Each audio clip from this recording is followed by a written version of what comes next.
Okay, I hope you guys liked and enjoyed the video of the elves. I'm going to do a couple of videos just getting and exploring into CA Part 4. So on your Moodle page, as we would have discussed before the midterm break, there's some sample code. And inside this code we have a folder of files for you to use to get started. When you look inside the folder, we have a bunch of classes. So you would have known the main class we had here before, the chess project.java. We've introduced the AI agent.java class, the move.java class, and we also have the square Java class. So let's take a quick look at these and discuss briefly why we need them. So if we open, I'm going to open up the the AI agent, and the AI agent is going to handle the decision based around which move to make for the AI component. And as you know, for the CA, we have three different potential agents that we need to use. One makes a random move. The next one looks at the next best move, like a greedy best first search strategy. So it doesn't have to worry about what pieces come next. So if we were to consider this strategy here, so we could say that this doesn't really care about what happens once the move is made. So we could say that this could mean that the AI agent could take a piece even though the player will immediately gain some advantage. So what could that actually be? Well, we could say that the AI agent takes a pawn with his queen, and in response to this attack, the player takes the queen, and this is the AI agent's queen, with another pawn. Now, if we were to consider that, we say we had the AI agent after making the move is up 9 points. Sorry, is up 1 point, as the pawn is worth 1.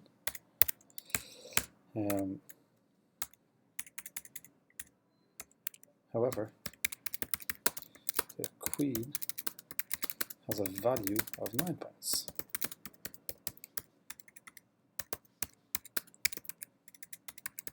And when the player takes the AI agent's queen,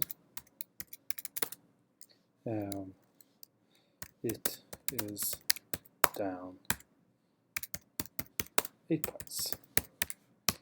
Okay, so you might be wondering, where is this point system coming from? It's a universal point scoring mechanism associated with chess pieces. We can say that a pawn has a value of 1. The knight or the bishop is typically worth 3 points. The rook is worth 5 points. The queen is worth 9 points. Okay, and the king is worth the game. Now this isn't something that we've made up, this is an international standard.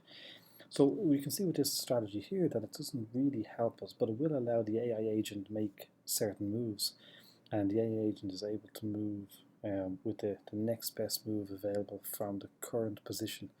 So how we do this is we would simply get all the possible possible moves, just like above, with the random agent, and then apply a utility function to work out which move to make. So this is very straightforward, so we don't need to care about the reaction. We just need to be able to evaluate a move. Okay, so that's our second agent. Now we look at the 2 levels deep. So in this agent as well, we can also call the 2 levels deep. This is a little bit different. So this agent extends the function of the first of the agent above. This agent looks ahead and tries to determine what the player is going to do next. Yeah, this sounds familiar. Yeah, so just this is just like a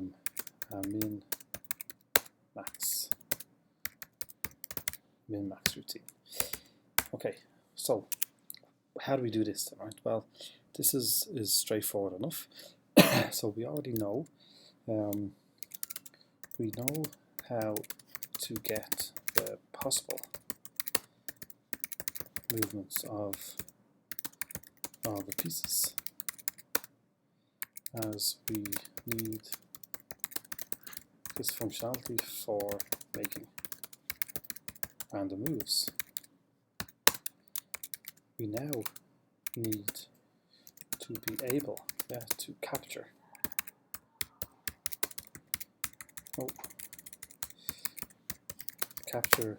the movements, but you should really say the potential movements of the player's pieces.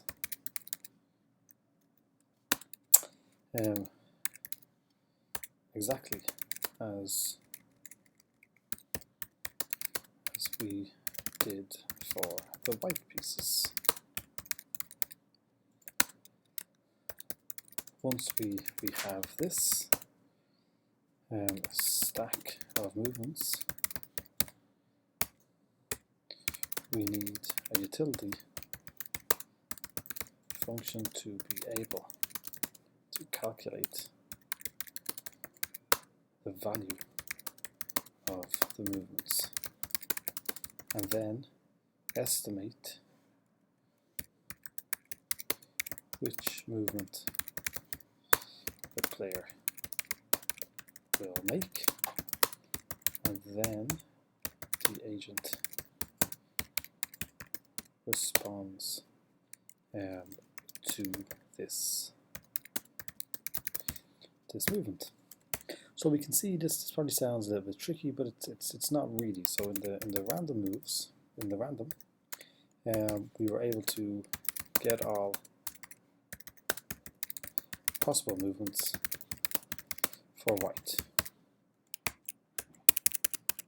and then we would say we make or select a random move.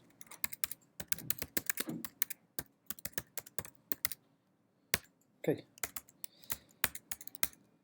for the next best move, we do the same, so we get all the possible moves.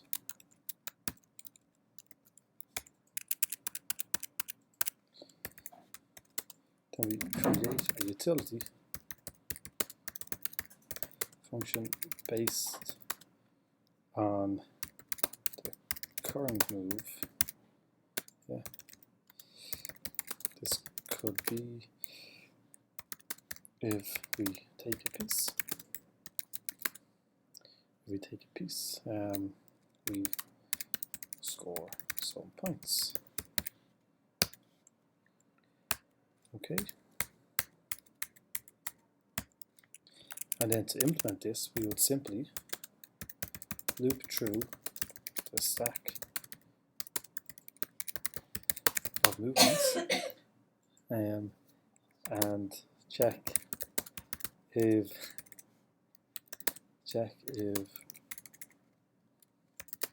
we are taking a piece, and if so, make this move.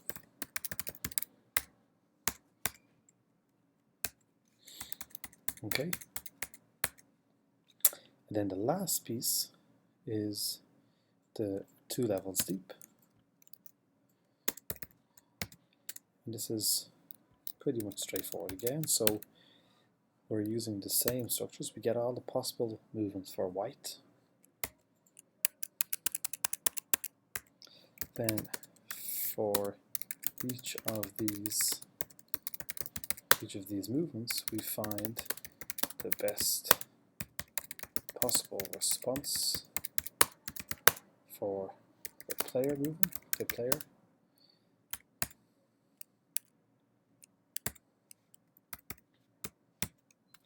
We rank these according to a utility function.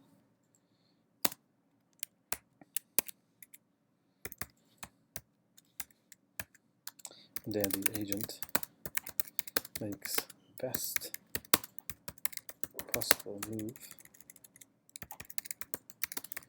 that it can make with the least best response from the player. So again, when we think about this, we have these constructions, so we know that this is going to be a stack. Then we loop through the stack, and then we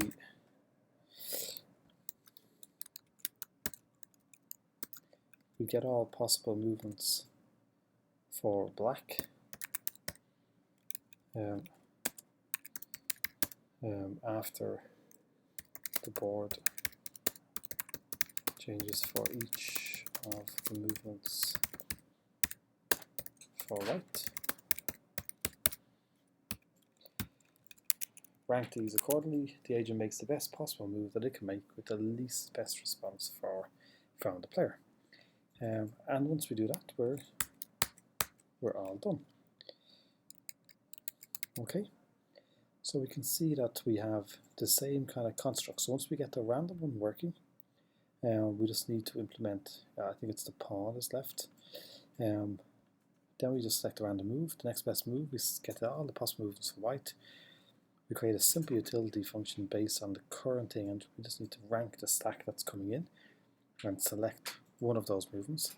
The 2 levels deep is where it gets a little bit trickier. We get all the possible movements for white. We loop through these, and for each of these movements we modify the board. We get all the possible movements that black can do, and then we rank these according to a utility function. Then the agent makes the best possible move that it can make with the least best response from the player. Okay, so a little bit of work for the last one, but up to that I think it should be okay. Now we look at, so we've got another couple of classes. So we have a class move here and a class square. So the class square allows us to create a square passing in the x, the x and y coordinates and the name of the square. And we can get back the x coordinate, we can get the y coordinate back from the square, and also get the name of the string if there's a string present on the square. So this enables us to work a little bit faster than we would have in the first part of the continuous assessment. Then if we look at the move class, in the move class this extends the square, and here a move takes in 2 different squares. And we can see we have square x and square y.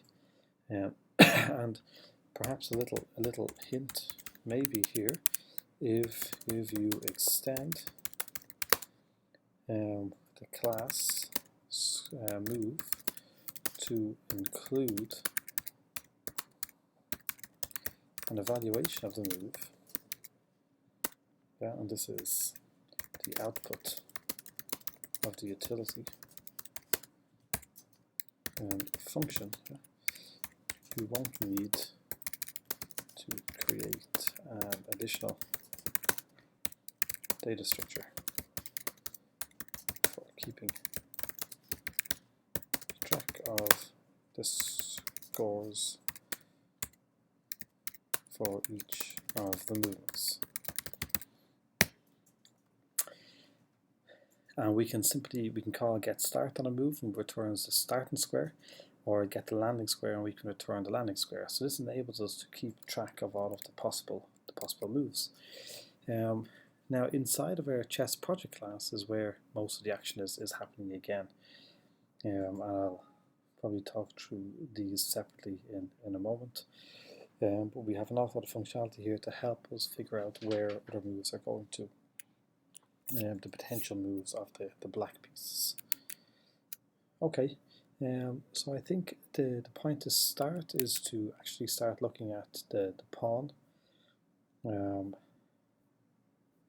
Let's see here, so I go up a little bit to get the white pawn square, so see where the white pawn can actually move. So if you follow the strategies used in getting where the black king can move or any of the other pieces, the pawn has very distinctive characteristics, as you know, from enabling it to move, and you simply will follow that to be able to get the white pawn. And once we get the white pawn moving, we have a list of all possible squares that can move, and we have already finished the first deliverable in the second part of this continuous assessment, the practical piece. Okay, thanks for listening. I will do another couple of videos to explain a little bit more detail. Thanks.